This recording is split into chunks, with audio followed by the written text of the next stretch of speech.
और नवरात्रि में भी अगर आपकी कोई कामना है, आपकी अगर इच्छा है, आपका मन है, तो जगत जननी की आराधना करो। श्रीफल, श्रीफल लिखा हुआ नारियल, नारियल में पीछे की ओर जहां से जटा होती है और पकड़ के जहां से फोड़ते नारियल को, उस जटा के पास में 3 छिद्र होते। शंकर भगवान को पूर्णता में देने वाला और शंकर भगवान के द्वारा संकट हरने वाला इन फल वो कहलाता श्रीफल।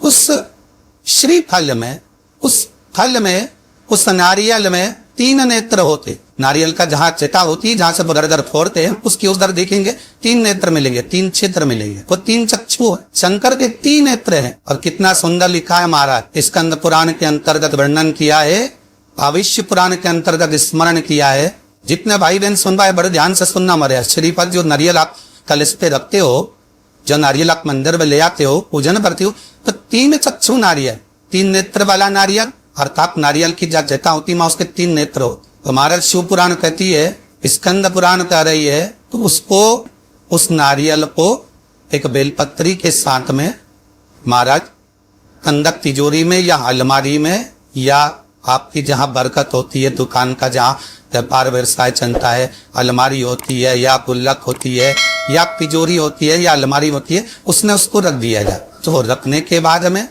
दूसरा गया तो निकालिए, और निकालने के बाद उसको पूरे घर में घुमाने के बाद में श्री गणेश जी के मंदिर में, जो भी तुम्हारे घर में, तुम्हारे गांव में, तुम्हारे नगर में जो गणेश जी का मंदिर हो, उस मंदिर में ले जाकर उसको रखिए। वहां से मात्र 1 दुर्वा लेकर आए, गणेश जी महाराज की छड़ी हुई केवल 1 दुर्वा, और उस दुर्वा को दरवाजे की दहली पर छुलाकर उस दुर्वा को अपनी अलमारी में, अपनी तिजोरी में उसी दिन रख दो जिस दिन लेकर आए हमारे।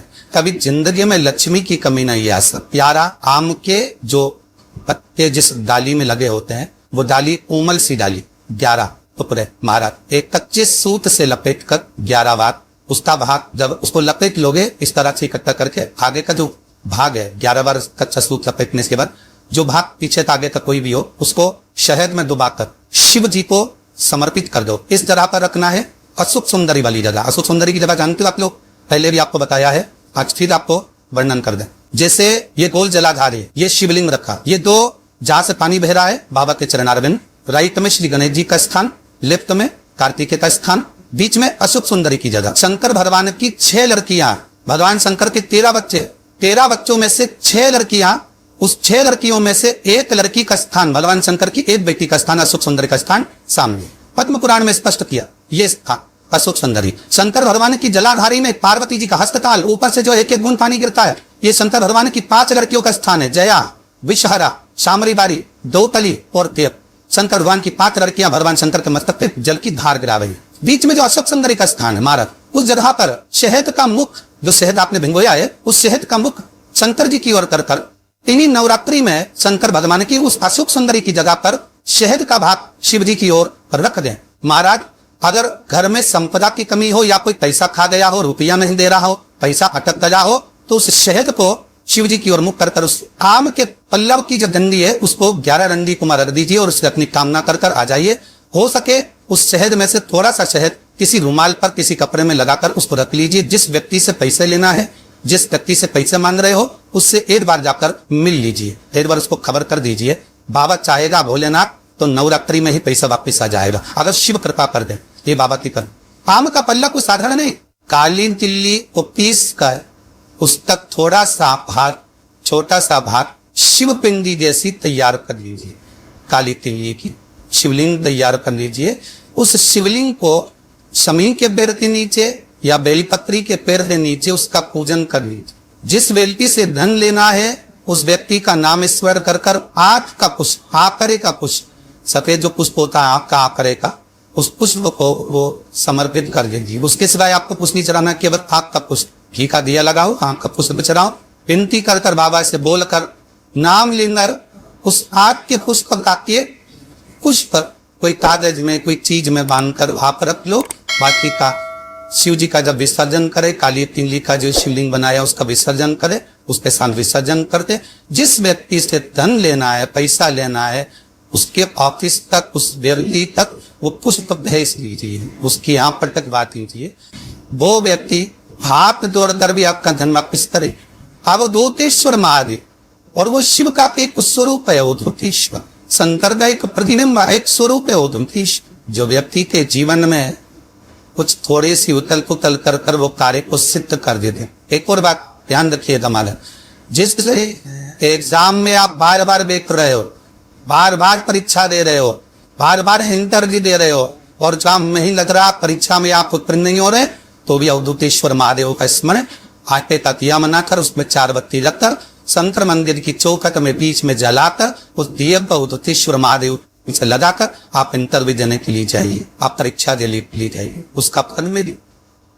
अवधूतेश्वर अग्नि पुराण का एक संवाद जरूर ध्यान रखिएगा, शिव महापुराण का, लिंग पुराण का, नर्मदा पुराण का संवाद याद रखिएगा, स्कंद पुराण का संवाद याद रखिएगा कि जिसके घर में धन की कमी हो, जिसके घर में रुपये की कमी हो, पैसा नहीं आ रहा, व्यापार नहीं चल रहा, आप बेलपत्री के पेड़ के नीचे या शिव मंदिर की चौखट पर प्रतिदिन 2, 4, 8, 15 दिन, 20 दिन, 1 महीना घी का दिया लगाकर तो देखो, शिव सुनता है कि नहीं सुनता।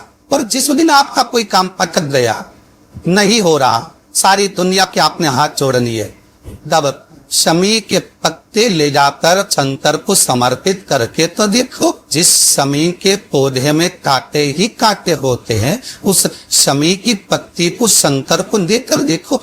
अगर कोई काम दुनिया के हाथ जोड़ लिया आपने, दुनिया से कह दिया कि मेरा एक काम का हो नहीं हो रहा, तो ये आप और 5 पत्ते शमी के ले आकर शिव जी को दो, शंकर को प्रदान करो।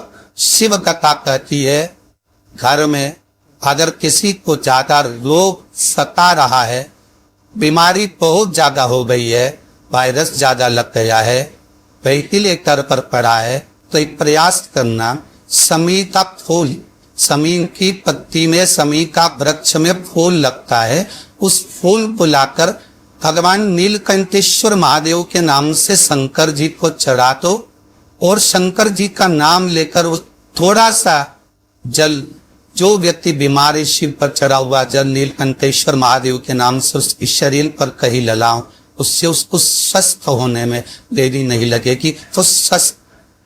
और नवरात्र में भी अगर आपकी कोई कामना है, आपकी अगर इच्छा है, आपका मन है, तो जगत जननी की आराधना करो। पति और पत्नी में अगर क्लेश है तो जगदम्बा के मंदिर में मक्खन चढ़ा, प्रेम बढ़ जाए।